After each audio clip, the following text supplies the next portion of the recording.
So today I want to do a bit of a cultural, social commentary by talking about the difference between urban areas of the United States and rural areas. And I want to start by reacting to this video. Students from rural US visit Bay Area as part of American Exchange Project. I think this is a great idea, but let's watch and react. I'm playing tourist in San Francisco. It is all part of the American Exchange Project. It's a nonprofit aimed at connecting young people from different backgrounds. And this past week, students from rural towns all over the country visited the Bay Area. Our Suji Nam spent the day with these students to learn why this program means so much to them.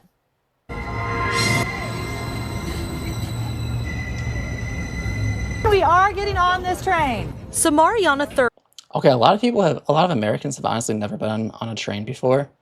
And because if you live in a car-dependent suburb or rural area, you might be very far from a train, and when you go anywhere, you bring your car.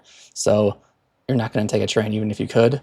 Now, sometimes if Americans go to big cities like New York, Chicago, San Francisco, they might not use a car when they're in the city. They might use the local subway/metro.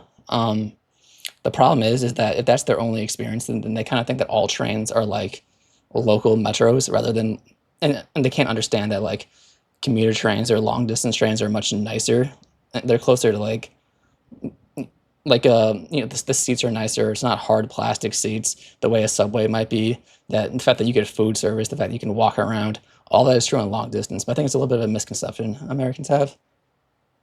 Thurman is getting a glimpse of what it's like to commute from the South Bay to San Francisco. And of course, most Americans commute by car. The amount of people commuting with public transportation is like very small. First time on an electric train. I ain't never been on a train like going somewhere other than inside the airport. That's my Thurman point. is from Jackson, Georgia, a town of about 6,000 people. It's very different. I'm loving it, loving the weather. As a part of the American Exchange Project, she, along with about 30 other students, most from Middle America, are touring the wonders of the Bay Area for a week. The goal of this program is to really help bring our country back together. We are so divided right now in so many ways, not just politically, but really culturally. Caitlin. And I think this has a great effect because if you're only used to being in a small town and then you go to a big city like San Francisco, it's going to be different. You're going to see different kinds of people. You're going to see people who don't look like you. But you know what? Like, San Francisco is pretty cool. Like, for the most part, if you go there, you're going to have a great trip. And it goes to show you that just because people are different, just because the environment looks different, doesn't mean that they aren't good people or that the environment isn't good.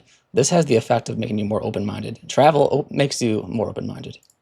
Drews is a history. But I believe this program is like a voluntary thing. So I do think the people who want to travel and see other parts of the country are the ones who are going to be more likely to do this. So it's kind of like the people who really need to travel and do this program the most are the ones who may not do it, but still.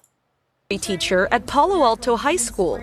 As the program's exchange manager, she not only helps host students, but also sends her own recently graduated seniors to towns that are a bit more rural. I'm going to Dodge City, Kansas. Clara Fesselmeyer just graduated from Palo Alto High School. So she's a city person going to a smaller town. Now, I do think it is better for people from smaller towns to go to cities. I'm not saying this should never happen, but I do think the preference should be for medium and bigger cities. And is excited for her trip to the Midwest. We were learning about sociology and putting ourselves in different environments and learning about them. And I think it's a really cool opportunity, so I wanted to try it out. Fesselmeyer is one of several Bay Area students welcoming those like Thurman to California. The first stop in the city, a quick Muni ride to iconic Union Square. I feel like I'm in heaven right now. I like to shop, so everything I like is out here. And it's a short walk. Yeah, everything's walkable because, San Francisco is really hilly, which makes it a little bit harder, but they also have the streetcars and the trains and all that, and buses. Over to the historic gateway to Chinatown. She is intrigued by a defining characteristic of San I wonder how many Americans have actually been to a Chinatown. Francisco. My calves are tight.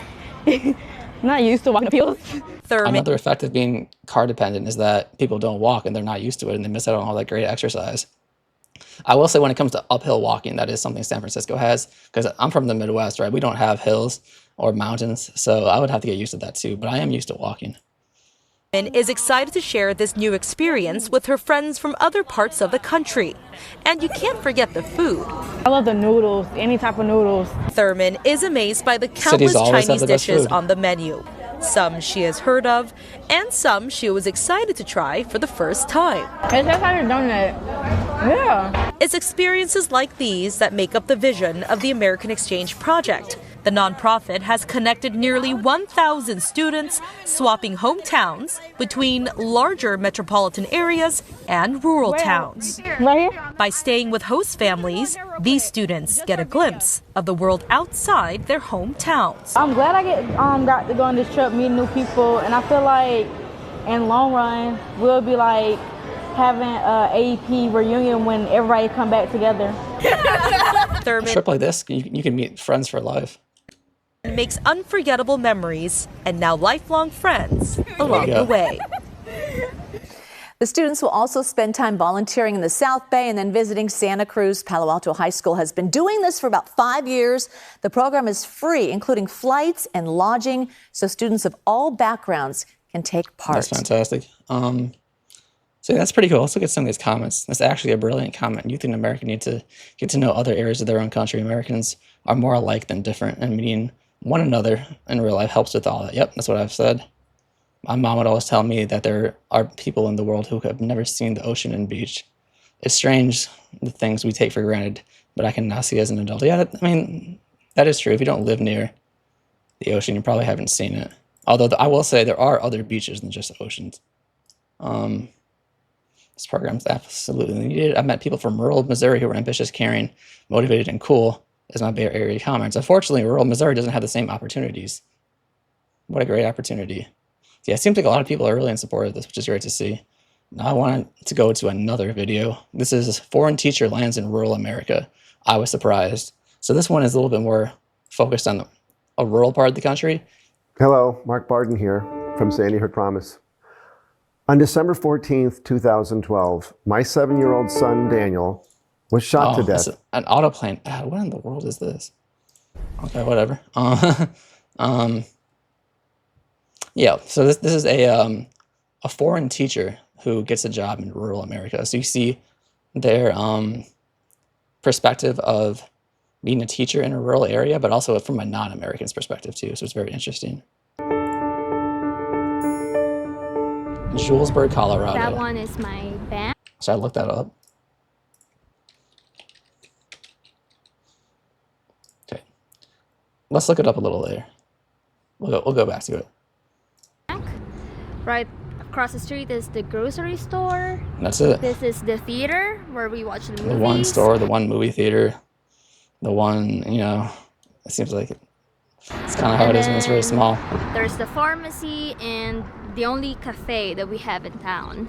I was surprised because I didn't expect America, because in the Philippines we think of America as no foreigner when they think of our country thinks of this, even though this, well, not necessarily this rural, but this is how most of the country looks in terms of the car dependency. New York or California, and we didn't really expect that there are rural areas too in America.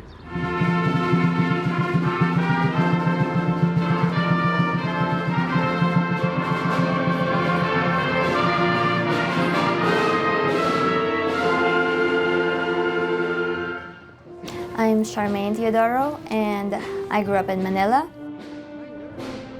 Here I teach 7 through 12 math, and that is the core subjects. Interesting that it's 7th through 12th grade, because in middle school would be 6 through 8, and high school would be 9 through 12.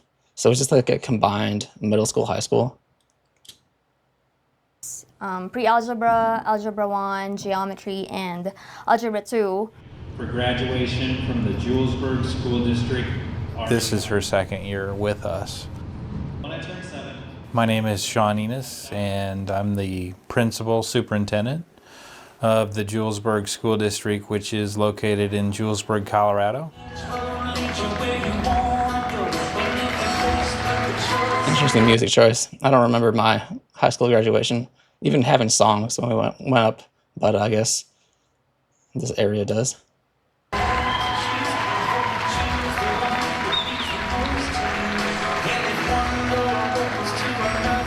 Didn't really think about it until I got in that place where I knew that I was totally out of options for hiring a teacher from the United States. Okay, I get that you're in a small town and people may not want to live there, but if you can't find a single teacher to teach math in the entire United States to the point where you have to go and hire someone from the Philippines, you're just not paying your teachers enough.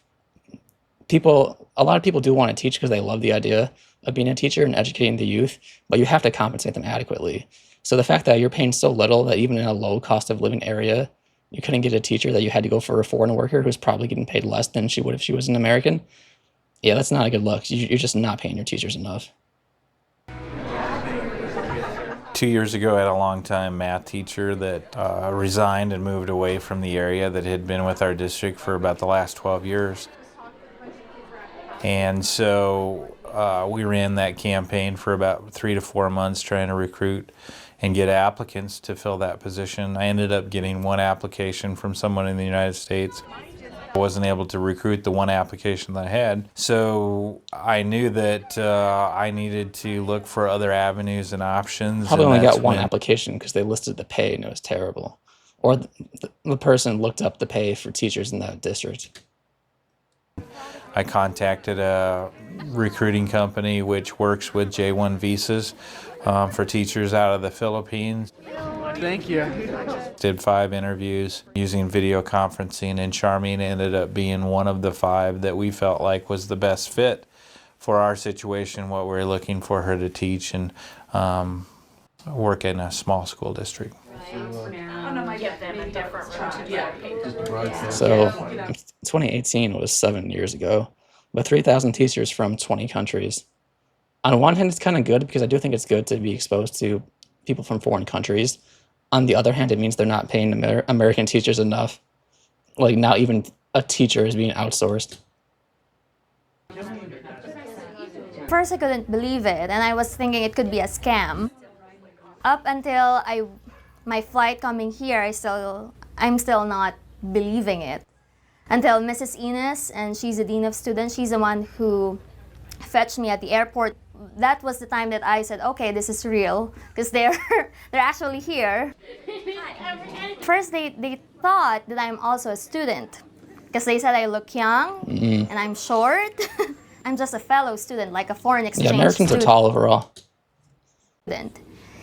And they are huge. I was telling my friends about the height of the students that I'm teaching, and they all get shocked.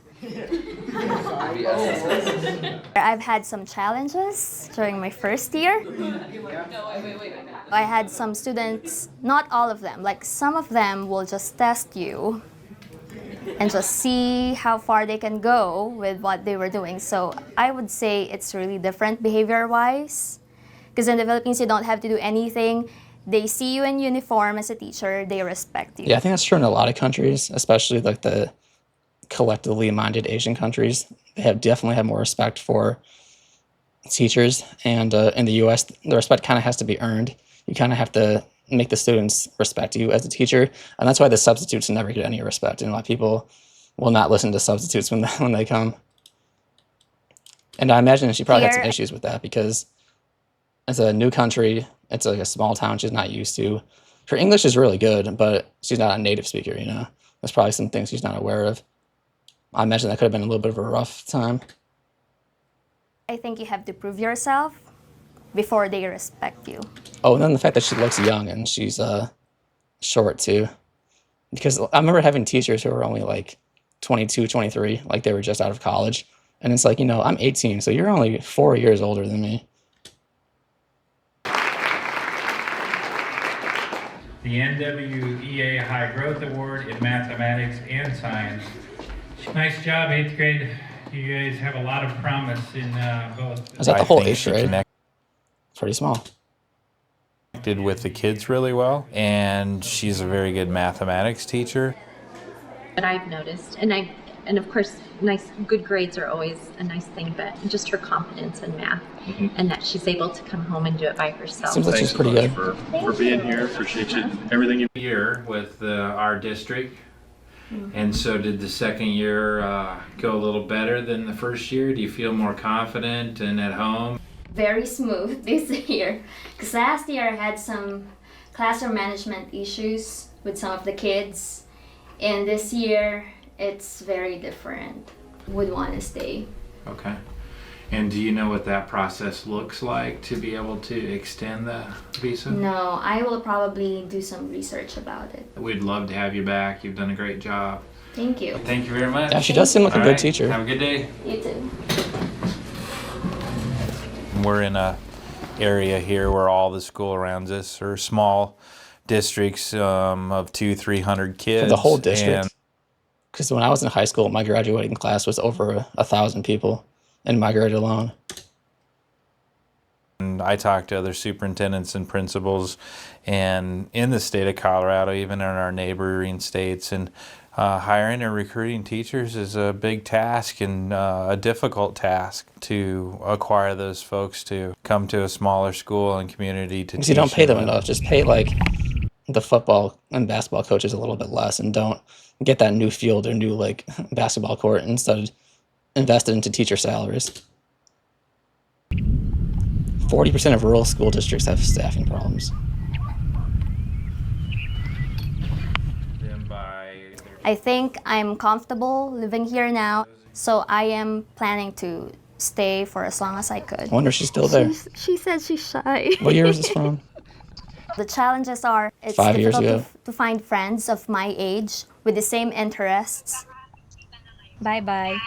But again, I'm just lucky that That's extra true for have her a that she hope. can't find people because she's in a foreign country in a small town. But then also, even like Americans find that difficult in small towns. You can't necessarily find people your age or your interests or anything because there's only so many people, and a lot of young people leave. Family with me has been helping. So she's me. living with this family. So she came here from the Philippines, has been a teacher for 2 years, is going to do a third year, and is in a low cost of living area, and she still has to live with another family. Like, how little are they paying her that she can't get like her own place? Like, I had a stipulation with Mrs. Enos. Did I ever tell you this? That, you know, if it wasn't working out, you know, by Yeah. Christmas time, you know, we were going to change the situation. And I think she asked me around Christmas time, and I go, oh no, there's no problem. She's part of the family. Mom would fix a meal, I'd fix a meal, Charmaine would fix a meal. That, you know, we just kind of rotate around. I usually eat rice because I can still get that here. Finding the ingredients I is bet. also difficult. There are some vegetables that I can't easily find, so I can cook some of the food that I want. The food. The food, because, well, when you eat it, it makes you feel at home. Because you can only eat that. I mean, the taste of the food will feel like home. So there's a train in the town, but it's only a freight train. The only times that you would probably feel loneliest is during your birthday and Christmas. Yeah, when the family event is. Experts estimate that by 2020, already happened, the U.S. will need more than 100,000 new teachers. So, I mean, I think she's a great teacher. She does a great job for those kids, but the school just needs to pay their people more money. So what was the name of the school? So, Julesburg High School.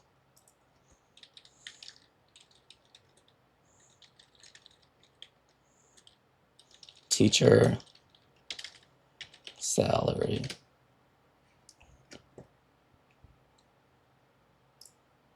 Is this Colorado? Could that won't load?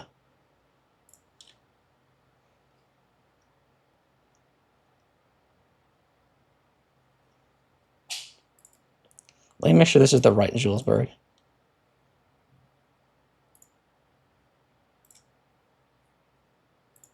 I think so, yeah. Julesburg, Colorado.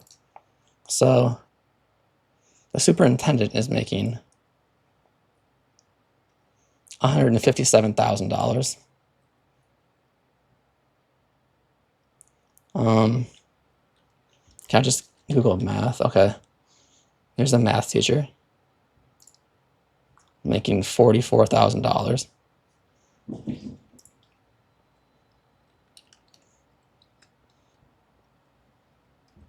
So that's just one. Okay, $44,000, and it started last year, I guess. Because you make more the longer you do it. Let's look at something else. Let's do a an English teacher. 52,000.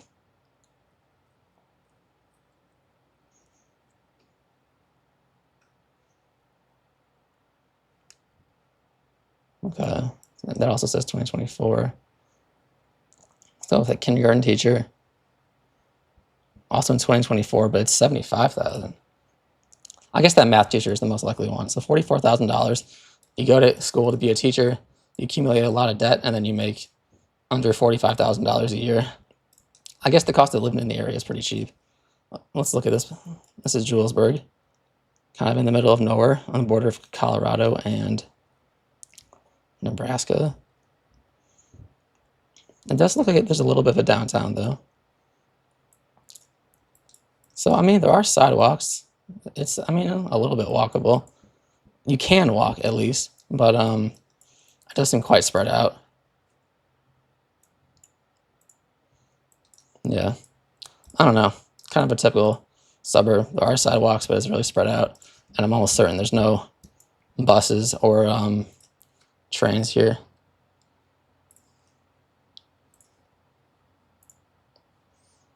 Yeah, there's no transit. But, you know, it doesn't have to be this bad. Like, urban design doesn't have to be bad just because it's a small town. So how many people are in this town? 1,300. Let's go to the UK. Because I think the UK is a good example of how you can have small towns that are still work out pretty well. So let's find a suburb of Nottingham, right? Because Nottingham is a city. Should we look at Bleasby? No, because there's a train station there. Let's look at Upton. There's no info about that. Averham. So in the 2011 census, it had 215 residents. Let's go have a look at it. This is 215. Very small. But look at this. I mean, it has this brick-based architecture. It has sidewalks. All these houses are pretty close to each other. You can definitely go and like walk somewhere. If there's like stores around here, you can just go and pick some stuff up. They even have a theater here, the Robin Hood Theater. And then in addition to that, look at this. They have bus stops here. The 28 and 29, which connect to Newark. Where is Newark? Okay, Newark. So the bus gets you from here to this Newark-upon-Trent. Leaves once an hour or so. And then in Newark-upon-Trent, I mean, there's a lot more buses. And then, of course, there's also there's train stations that can like connect you with other cities in the UK. So that's my point. Just because it's small doesn't mean it has to be bad. It can still have a downtown and be walkable, and there can still be bus services to the next city over, which have train connections, you know? A small place doesn't have to be bad. It just depends how we design it. And lastly, I want to kind of tie this back to the first video that we watched where the rural students go and visit the Bay Area, because it kind of ties, or actually, like, first, let's read some of these comments. Update. She is no longer with this school district. Wow. So yeah, she did leave, huh? She's now in Denver. So she went from Julesburg to Denver. Population. It doesn't say.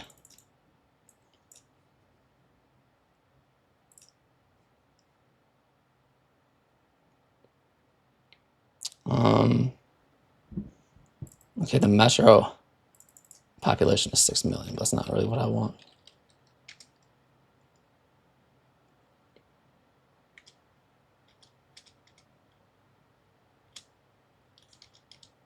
Is it gonna tell me?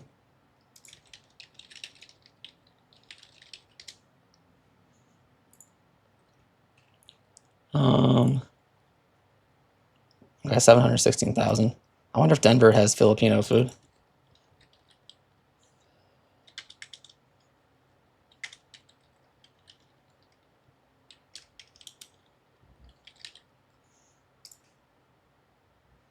No, I mean, there are some. I can't speak to how good these are, but there is Filipino food in Denver. I had classroom management issues. Notice how she said that. How nicely she said that, and the kids don't behave themselves. Yeah, because they don't respect unless you earn it. I have zero idea why this isn't my recommended, but kudos to her.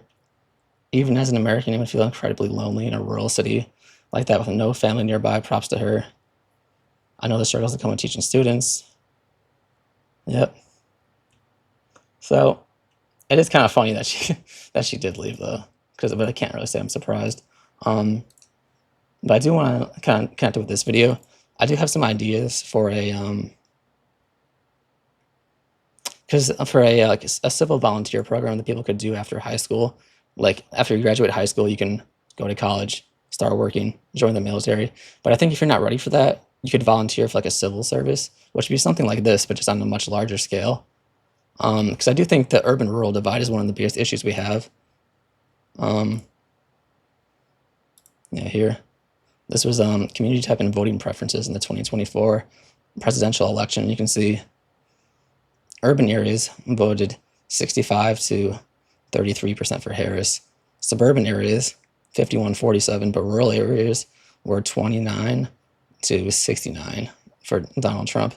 A difference of 32 points in Harris's favor in the urban areas and a difference of 40 points in Trump's favor in the rural areas. And the urban-rural divide is one of the biggest like divides that we have. And part of the reason why I think a volunteer program would be good is that it does give people another option to do after graduating high school. Like if they're not ready to work or go to college, this would be a great opportunity, and it would be free. They would get to travel to another part of the country, and also the travel, the meals, and the housing would also be free. And I do think people should be paid for it, but I think the pay should be kind of low because it's really about the experience, and you do get food, housing, and shelter taken care of. And so you get to travel to another part of the country where things are different. You leave your hometown, you meet different kinds of people there. You also meet other people who are volunteering to be there too. And I do think the places that you go should be prioritized to be urban areas, not just cities, but suburbs too. I can understand going to national parks and like doing community service there because I think that's great. But I do think it should be focused on the cities because cities are really the drivers of culture, and it really is different than the urban areas. And I think when it comes to traveling, we should encourage public transportation, and at least in the form of trains and buses. Like if you could take a train or a bus to get there, I think that'd be pretty cool. However, if it's a long distance trip, I can understand people might have to get flown out there. But yeah, so many people are like stuck in their hometown and they don't see a way out. This might allow them to get out and really open their mind about what the rest of the country is like. It might get people to think differently about things and like be more willing to work together. It makes people more open-minded and they can relate to their fellow citizens better. And I think some examples of volunteer work that people could do for this would be picking up trash on the street, repainting a home. It could be maybe repairing like a sidewalk. Like if there's a crack or a hole in the sidewalk, you could repave it. It could be working in a soup kitchen, serving food. There's pretty basic unskilled things like that are acts of charity that'll benefit the community that you're serving. You'll do positive good, and then you'll also feel good doing that, in addition to getting to interact with all different kinds of people. Also, let's be honest, cities tend to be more left-wing, as we can see here. And I think just exposing people from rural areas to these other types of areas would be so beneficial for our country. Another thing that people do in cities, like that one girl said, is that they walk a whole lot more and they ride public transportation. And getting people to walk just helps get people healthier. It gets people used to the idea of walking places. And getting people riding public transportation helps with a big barrier when it comes to people using it. A lot of people don't use public transportation just because they've never done it before and they don't know how it works and they don't know what it's like. But if people become more experienced with it, they might be more willing to take it in their own lives. And I think a program like this would be like colleges and employers would understand. Like if someone does this in between high school and college or high school and work, like it's not going to be seen as a gap on the resume. It's going to be seen as a positive thing that people could have done. And also, I think after you are done volunteering, there should be some benefits afterwards, like sort of how like once veterans serve and then leave the military, they retain like certain veteran benefits. I think this type of volunteer work should bring some benefits too. Probably not as much as the military, but I do think this type of program would be really good. And like now, let's be honest, to feed, house, and transport, and then just administrate this whole program, it is going to cost some money. However, you also have to consider the fact that the volunteer work people will do also like helps us, because if a sidewalk is broken, it's going to have to be fixed. But if a volunteer fixes it, then that saves the government that kind of cost. Not to mention if society becomes there's less tension between urban and rural areas, if people are more on the same page, if people are more open-minded and accepting of each other, then that's a price well paid. If like in the soup kitchen example, if instead of the government having to like give people food in the form of like welfare programs, they could have volunteers working in the soup kitchen feeding people and would save money in other areas. So I think something like that would be absolutely worth the cost. I think a civil volunteer program, something like we saw in this video, except just bigger, would be a fantastic idea for our country. I will say it's probably far away. Like this is the kind of thing that's going to happen after Trump is gone, and we have to kind of like de-Trumpify the country. I think this is like one way of doing it. Yep. So that's what I think. That's me reacting to two videos about the differences between urban. More Canadians come to urban and rural areas in this country, and then why I also think a civil volunteer program would be such a good idea.